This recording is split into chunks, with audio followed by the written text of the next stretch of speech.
जय गुरुदेव। जय गुरुदेव। जय गुरुदेव। जय गुरुदेव। जय गुरुदेव। जय गुरुदेव। जय गुरुदेव नाम किसका? प्रभु का। प्रभु का पावन प्यारा नाम। जय गुरुदेव। संत महात्माओं द्वारा जगाया हुआ नाम। जय गुरुदेव। जीवात्माओं को परमात्मा से मिलाने वाला नाम। जय गुरुदेव। कलियुग का कल्याणकारी नाम। जय गुरुदेव। जय गुरुदेव।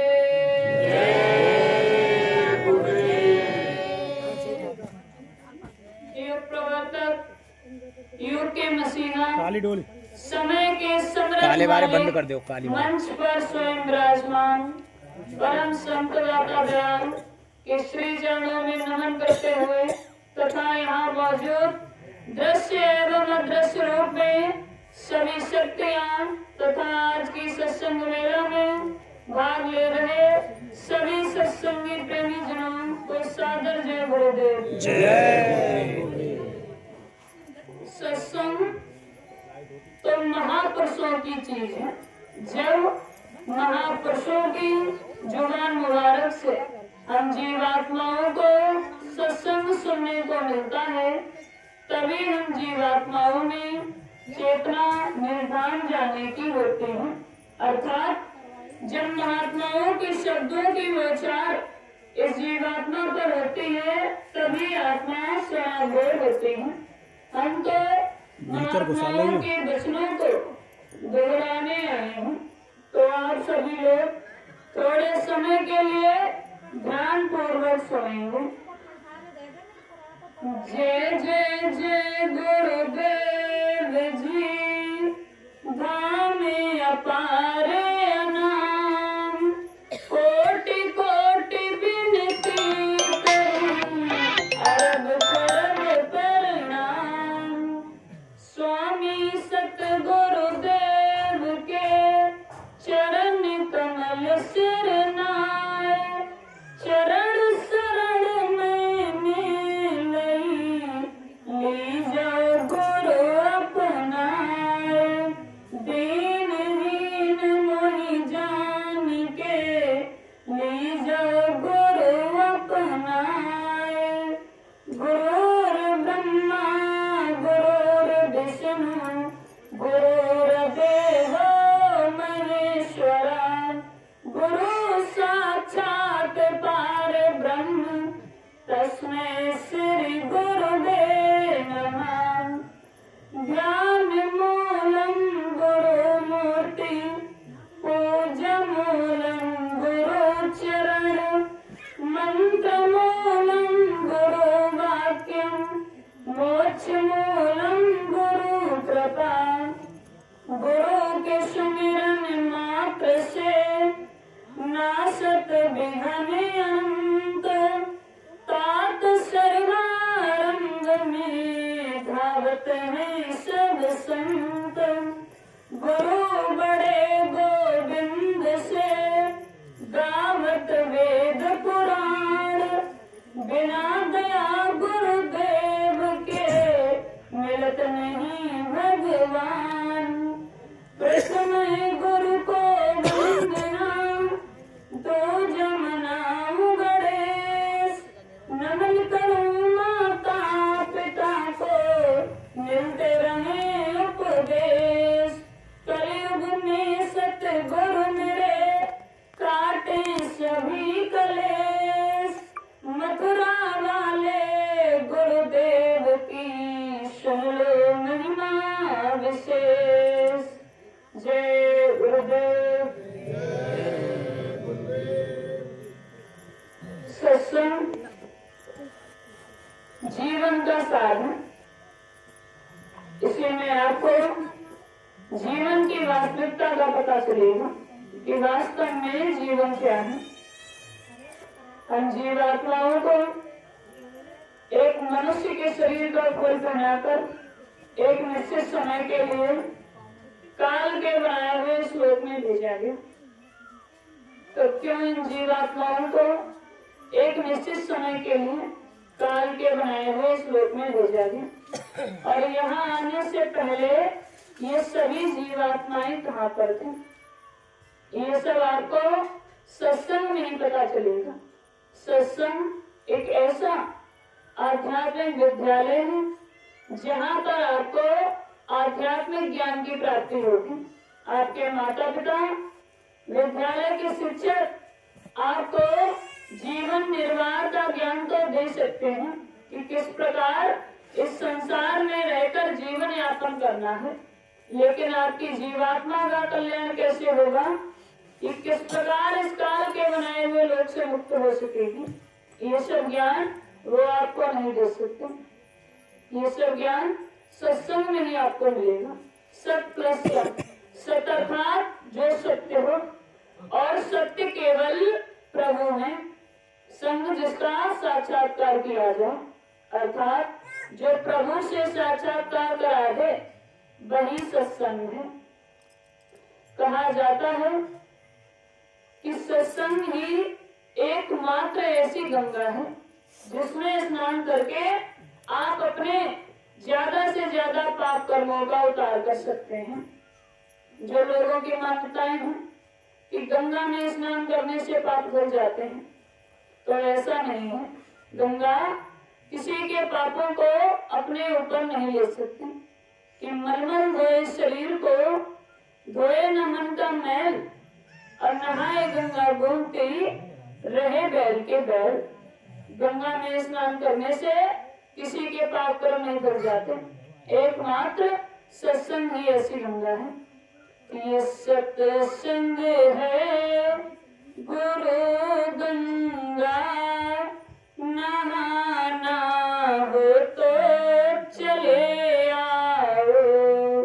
ये सत्संग है गुरु गंगा, नहाना हो तो चले आओ। गंदगी पाप कर्मों की धुलाना हो तो चले आओ।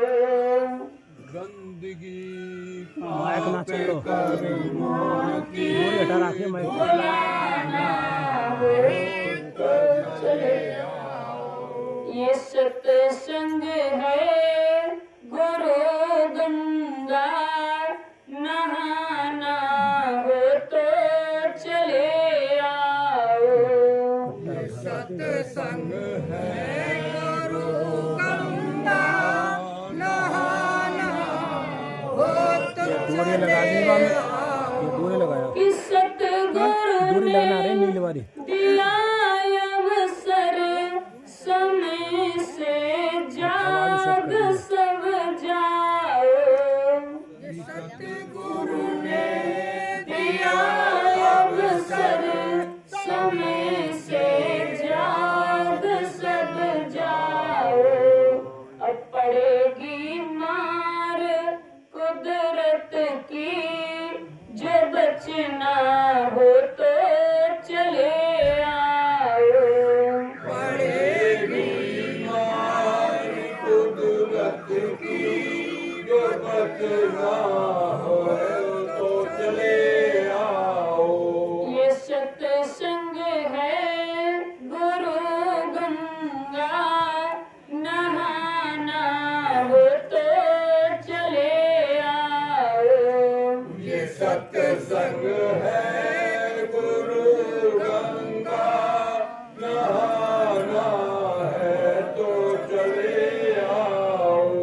छोड़ दो मांस मदिरा को, भला अपना जो तुम चाहो। छोड़ दो मांस मदिरा को, भला तुम ना जो तुम चाहो। और ले लो नाम की उक्ति, करो सुमिरन भजन प्यारे। ले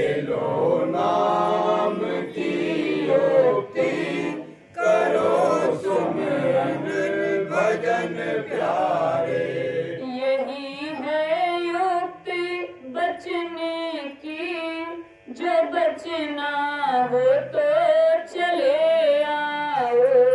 यही है युक्ति बचने की, जो बचना है तो चले आओ। ये सत्संग है गुरु गंगा, नहाना हो तो चले आओ। ये सत्संग है गुरु गंगा, नहाना है तो चले आओ। अगर सतगुरु को पाना है तो सत्संग में चले आओ। अगर सतगुरु को पाना है तो सत्संग में चले आओ। अगर सतगुरु से मिलना हो तो सत्संग में चले आओ। अगर सतगुरु से मिलना हो तो सत्संग में चले आओ। ये सत्संग है गुरु दरिया, नहाना हो तो चले आओ। ये सत्संग है गुरु दरिया, नहाना है तो चले आओ। गंदगी पाप कर्मों की धुलाना हो तो चले आओ। गंदगी पाप कर्मों की धुलाना है तो चले आओ। जय गुरुदेव। सत्संग ही एकमात्र ऐसी गंगा है जिसमें स्नान करके आप अपने ज्यादा से ज्यादा पाप कर्मों का उतार कर सकते हैं। और कहा जाता है कि जो फल आपको सत्संग में मिलता है रुक जा रही भाई, अब तो। मिलेगा। सत्संग में जाने से वैकुंठ की प्राप्ति होती है। अभी बैठ जाओ बहनी, सुन लो, बाद में कर लेना। कि महात्माओं ने कहा कि लाशों पे लाशों का होगा नजारा, और सुनते तो जाओ संदेशा हमारा। ऐसे कठिन समय से बचने के लिए पलटू साहब ने कहा कि दास पलटू कहें बचेगा सोई, जो दिन रात बैठ सत्संग में जागा। जिसने अपना ज्यादा से ज्यादा समय संत महात्माओं के सत्संग में दिया हो, वही आगे आने वाले कठिन समय से बच पाएगा। सत्संग ही जीवन को पवित्र और निर्मल बनाता है। सत्संग ही मन के बुरे विचारों को खत्म करता है। कि एक बार की बात है, एक चोर था। जब उसका अंत समय आया तो उसने अपने बेटे को बुलाया और कहा कि मेरी दो बातें हमेशा याद रखना। पहली बात, कभी भी किसी संत महात्मा के सत्संग में मत जाना, और दूसरी बात, कभी भी अपने अपराध को स्वीकार मत करना। इतना कहने के बाद उसकी मृत्यु हो गई। अब उसका बेटा अपने पिता की तरह चोरी करने लगा। तो एक दिन वह चोरी करने के लिए एक सेठ के यहाँ पहुंचा। तो जब सेठ के यहाँ गया, सेठ के द्वार पर पहरेदार लगे थे। पहरेदारों ने उसे देख लिया तो पहरेदार उसे पकड़ने के लिए भागे। इतने में सेठ को सूचना मिली, सेठ ने पुलिस बुला ली। अब चोर भाग रहा, पीछे से पहरेदार आ रहे, सामने से पुलिस आते हुए मिली। बचने का रास्ता नहीं मिला तो वहीं पास में साइड में किसी महात्मा का सत्संग चल रहा था। तो वह जाकर के उसी सत्संग में बैठ गया। फिर उसे याद आया कि उसके पिता ने कहा था कि कभी भी किसी संत महात्मा के सत्संग में मत जाना। तो उसने क्या किया, जब बचने का रास्ता नहीं मिला तो जाकर के वहां पर बैठ गया, लेकिन अपने कानों में दोनों उंगलियां डाल ली। दोनों कानों में हाथों की उंगलियां डाल ली, जिससे कि वहां पर जो सुनाया जा रहा उसकी आवाज उसके कानों तक ना पहुंच पाए। दोनों कानों में उंगलियां डालकर वहां पर बैठ गया। लेकिन सत्संग भी लाउड स्पीकर के माध्यम से हो रहा था, तो उंगलियां डालने के बावजूद भी थोड़ी सी आवाज कानों में पड़ गई। सत्संग में बताया जा रहा था कि देवी देवताओं की परछाई नहीं होती। इतनी बात उसने फिर भी सुनी। फिर पुलिस वाले उसको ढूंढते हुए वहीं सत्संग स्थल में पहुंच गए और जाकर के सत्संग स्थल से ही उसको उठा लिया, ले जाकर के कैद खाने में डाल दिया। तो वहां का ऐसा कानून था कि जब तक अपराधी अपना अपराध स्वयं स्वीकार ना कर ले वह सजा का पात्र नहीं होता था। तो पुलिस वालों ने ले जाकर पकड़कर उसको कमरे में बंद कर दिया। अब पुलिस वाले हर संभव प्रयास कर रहे कि किसी तरह वह अपना अपराध स्वीकार कर ले, वह मान ले कि वह चोर है। लेकिन जैसा उसके पिता ने कहा था कि मेरी दो बातें हमेशा याद रखना, जिसमें से दूसरी बात कि कभी भी अपने अपराध को स्वीकार मत करना, चाहे कुछ भी हो जाए। तो वह चोर किसी भी तरह ये मान ही नहीं रहा कि उसने अपराध किया, वह अपराधी है। पुलिस वाले हर संभव प्रयास करके थक गए, किसी प्रकार वह अपना अपराध स्वीकार नहीं कर रहा। तो पुलिस वालों ने एक योजना बनाई कि क्यों ना किसी स्त्री को देवी की भांति सजाकर और रात्रि में इस चोर के कमरे में प्रवेश कराया जाए, और जैसे ही वह स्त्री प्रवेश करे वहां पर बहुत सारी बिजली की गड़गड़ाहट और प्रकाश की व्यवस्था कर दी जाए। तो इस चोर को लगेगा कि कोई देवी प्रकट नहीं है। पुलिस वालों ने इस प्रकार की योजना बनाई। तो वे एक स्त्री को लेकर आए, उसको देवी की भांति सजाया और योजना के अनुसार रात्रि में चोर के कमरे में भेजा। जैसे ही स्त्री ने प्रवेश किया वहां पर बहुत सी बिजली की गड़गड़ाहट की आवाज और प्रकाश की उच्चतम व्यवस्था की गई। तो चोर को अचानक से लगा कि वास्तव में कोई देवी प्रकट हुई है, और पुलिस वाले कमरे के बाहर छिपकर सुन रहे थे कि अब ये इस देवी को तो बता ही देगा कि इसने चोरी की या नहीं। तो वह चोर मन में सोच रहा कि ये तो वास्तव में देवी है, मैं इनको बता देता हूँ, ये तो मुझे यहाँ से बचा लेंगे। ऐसा विचार करके वह बताने ही वाला था कि उसकी नजर उस स्त्री की परछाई पर पड़ी। उस प्रकाश में उस स्त्री की परछाई स्पष्ट दिख रही थी। तो उसे याद आया कि मैंने सत्संग में सुना था कि देवी देवताओं की परछाई नहीं होती, और इस स्त्री की परछाई स्पष्ट रूप से दिखाई दे रही। तो वह जैसे ही बताने वाला था उसने परछाई देख ली, तो उसने कह दिया कि मैं चोर नहीं हूँ, मैं चोर नहीं हूँ, मैंने कोई चोरी नहीं की। और पुलिस वाले बाहर छिपकर सुन रहे थे। तो उनको ऐसा लगा कि अब तो वास्तव में ये चोर नहीं है, अगर होता तो इसको तो बता ही देता। तब जाकर के पुलिस वालों ने उसको आजाद कर दिया। तो वह चोर वहां से निकलने के बाद ये सोचने लगा कि मैंने केवल सत्संग की एक लाइन सुनी थी जिसकी वजह से मैं बच गया। यदि मैं पूरा सत्संग सुन लूं तो मेरा तो जीवन ही बदल जाए। इस प्रकार उसका हृदय परिवर्तन हुआ। उसने चोरी करना छोड़ दिया और प्रतिदिन महात्माओं के सत्संग में जाने लगा।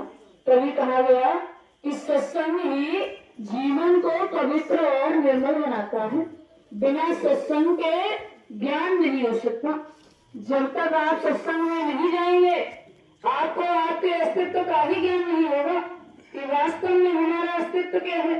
हमारे अंदर जो जीवात्मा है वो कहाँ से आई है, कहाँ की रहने वाली है। गोस्वामी जी ने श्री रामकृष्ण मानस में कहा कि बिन सत्संग विवेक न होई और राम कृपा बिन सुलभ न सोई। बिना सत्संग के ज्ञान नहीं हो सकता। जब तक आप सत्संग में नहीं जाएंगे आपको आपके अस्तित्व का ही ज्ञान नहीं होगा कि हमारे अंदर जो जीवात्मा है वो कहाँ से आई है, कहाँ की रहने वाली है और किस प्रकार इस काल के बनाए हुए लोक में आकर के फंस गई। विचार कीजिए, जब यहाँ पर कुछ भी नहीं था, ये धरती नहीं थी, आकाश नहीं था, सूरज चांद सितारे नहीं थे, तमाम लोग परलोक नहीं थे, उस समय सभी जीवात्माएं कहाँ पर थी, किस प्रकार ये इस काल के बनाए हुए लोक में आकर के फंसी। तो जब यहाँ पर कुछ भी नहीं था उस समय एक मालिक था, वह अनाम था। अनामी महाप्रभु की जब मौज थी तब रचना का विस्तार किया। वहां से 4 शब्द निकला, जिससे कि 3 लोग स्थापित हुए, अगम लोक, अलग लोक और सत्य लोक। और 3 पुरुषों को स्थापित किया, अगम पुरुष, अलग पुरुष, सत्य पुरुष। इन तीनों लोगों का राज्य इन तीनों पुरुषों को सौंप दिया। फिर आगे की रचना का विस्तार सत्य पुरुष ने किया।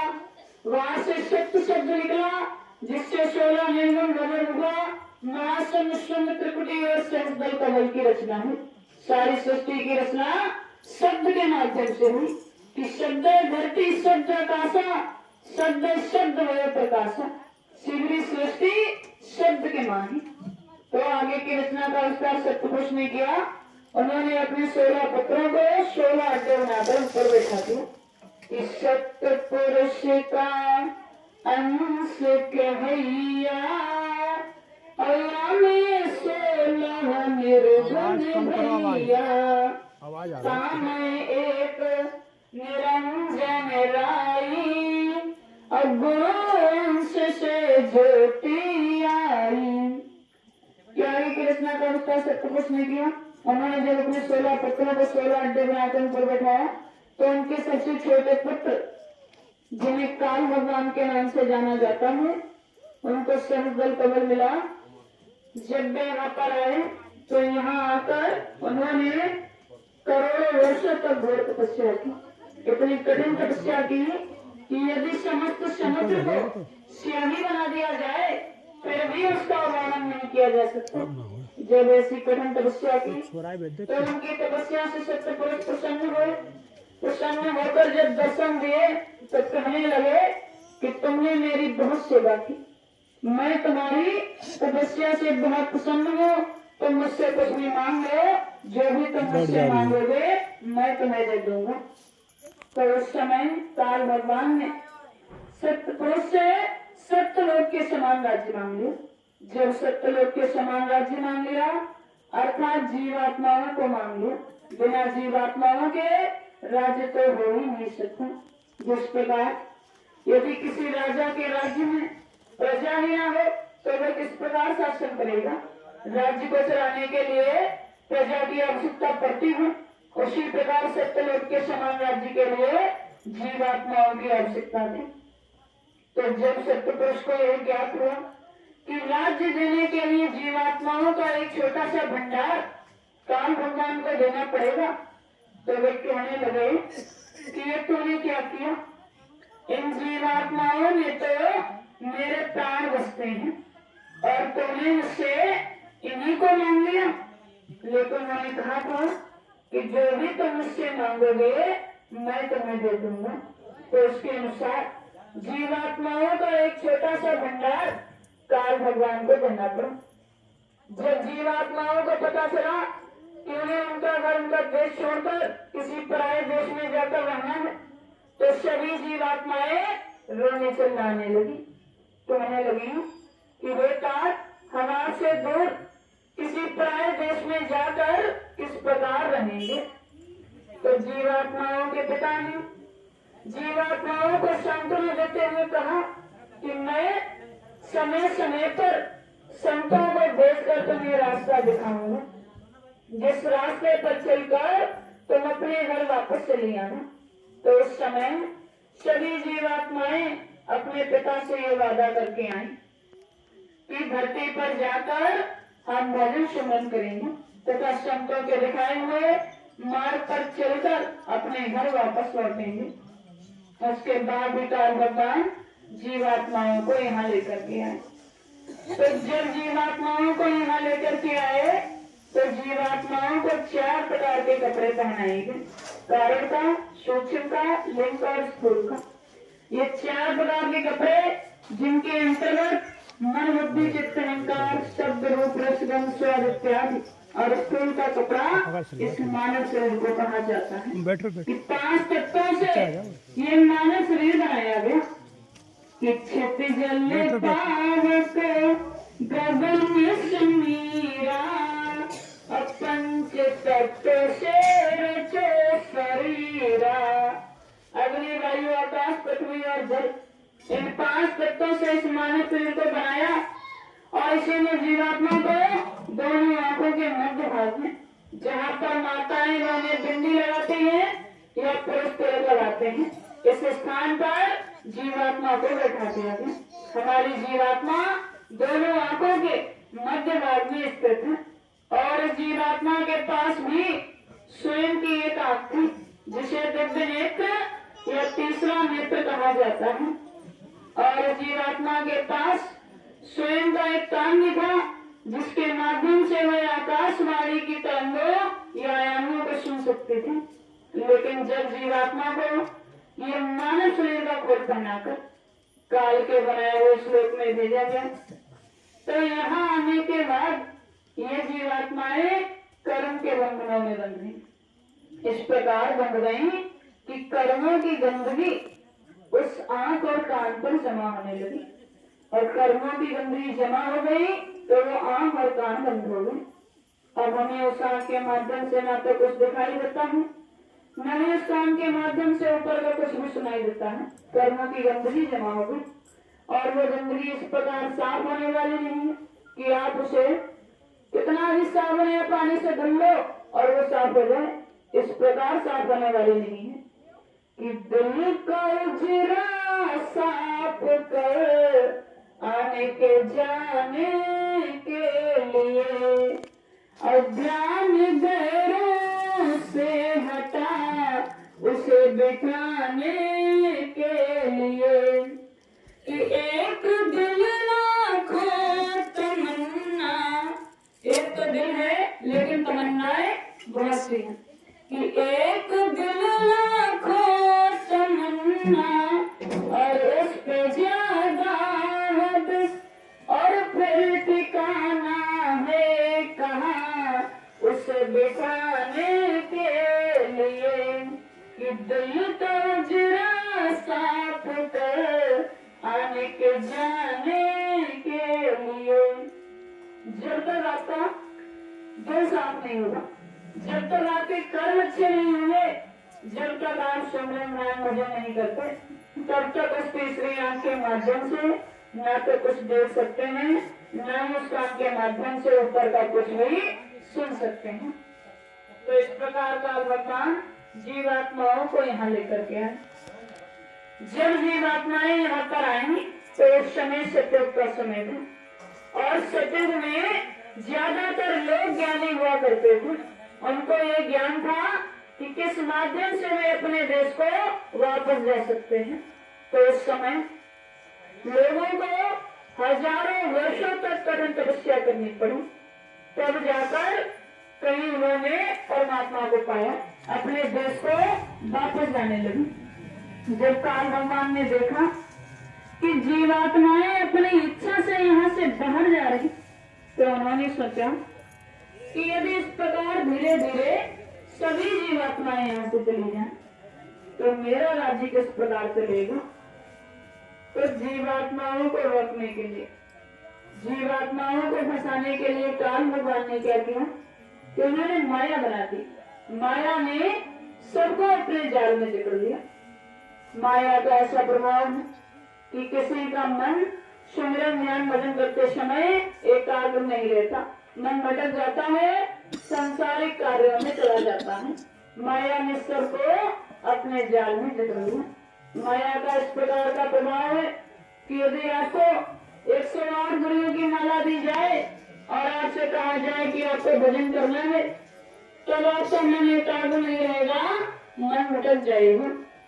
और यदि आपको नोटों की गड्डी दे दी जाए और गिनने के लिए बोला जाए तो गिनते समय मन नहीं भटकेगा, गिनती नहीं बोलोगे, एकाग्र मन से गिन लोगे। इस प्रकार का माया का प्रभाव है। सभी को माया ने अपने माया जाल में जकड़ लिया और काल भगवान ने जीवात्माओं को फंसाने के लिए कर्मों का विधान बना दिया, नरक 84 बना दिया कि मानव को कर्म करने का अधिकार दे दिया। अर्थात आपको आजादी दी गई कि आप अपनी इच्छा अनुसार कर्म कर सकते हैं। किसी प्रकार का कोई बंधन नहीं, कोई रोक टोक नहीं। लेकिन अंत में इन कर्मों का हिसाब देना पड़ेगा क्योंकि काल ने स्पष्ट तौर से कहा कि काल रूप में कर भ्राता अशुभ और अशुभ कर्म फलदाता, कि जिस प्रकार के आपके कर्म होंगे उसी प्रकार का फल मैं आपको दूंगा। यदि आप अच्छे कर्म करते हैं तो अच्छे फल की प्राप्ति होगी, और यदि आप बुरे कर्म करते हैं तो उसी प्रकार की सजा आपको मिलेगी। जिसके लिए 4 खानों से 84 लाख योनियां बना दी है। 4 खाने 84 धारा, अविविध भांति सृष्टि विस्तारा। 4 खानों से 84 लाख योनियां बनाई है। इस सृष्टि भई तब अगम्य अपारा, अब ज्योति निरंजन जाल पसारा। इस प्रकार सृष्टि का निर्माण हुआ। काल भगवान ने सभी जीवात्माओं को अपने जाल में फंसा दिया। ये काल का बनाया हुआ देश है। काल किसी पर दया नहीं करता। जब जिसका समय जैसे पूरा हो जाता है उसे वैसे यहाँ से उठा लिया जाता है।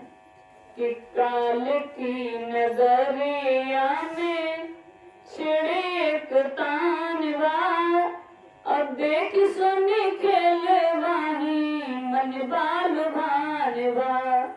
कि हमने जो कुछ देखा उसी को अपना मान लिया, उसी को अपना मानकर हम यहाँ पर सर्व सुख की खोज करने लगे। लेकिन वास्तविकता क्या है कि जब ये देश ही आपका अपना नहीं है तो यहाँ पर आपको सुख कैसे मिल सकता है। यहाँ पर कुछ भी आपका अपना नहीं है। माया सगी न तन सबो न ये संसार, सच्चे केवल सतगुरु जग के सृजनहार। न माया आपकी अपनी है, न ये शरीर आपका अपना है। समय आने पर ये शरीर भी आपका साथ छोड़ देगा। सब कुछ छोड़कर एक दिन यहाँ से जाना पड़ेगा। यहाँ रहकर चाहे कितने भी रिश्ते नाते बना लो, कितनी भी धन दौलत इकट्ठा कर लो, लेकिन एक दिन सब कुछ यहीं पर छूट जाएगी। कि जिंदगी में हजारों का मेला जुड़ा, हंस जब जब उड़ा तब अकेला उड़ा। काल से बच न पाएगा छोटा बड़ा, हंस जब जब उड़ा तब अकेला उड़ा। ठाट सारे पड़े के पड़े रह गए, सारे धनवा गड़े के गड़े रह गए। अंत में लखपति को न डेला मिला, हंस जब जब उड़ा तब अकेला उड़ा। जिंदगी में हजारों का मेला जुड़ा, हंस जब जब उड़ा तब अकेला उड़ा। बेबसों को सताने से क्या फायदा, झूठे अपजस कमाने से क्या फायदा। दिल किसी का दुखाने से क्या फायदा, नीम के साथ जैसे करेला जुड़ा। हंस जब जब उड़ा तब अकेला उड़ा। जिंदगी में हजारों का मेला जुड़ा, हंस जब जब उड़ा तब अकेला उड़ा। राज राजे रहे ना बुरानी रही, ना बुढ़ापा रहा ना जवानी रही। ये तो कहने को केवल कहानी रही, 4 दिन का जगत में झमेला रहा। हंस जब जब उड़ा तब अकेला उड़ा। जिंदगी में हजारों का मेला जुड़ा, हंस जब जब उड़ा तब अकेला उड़ा। यहाँ पर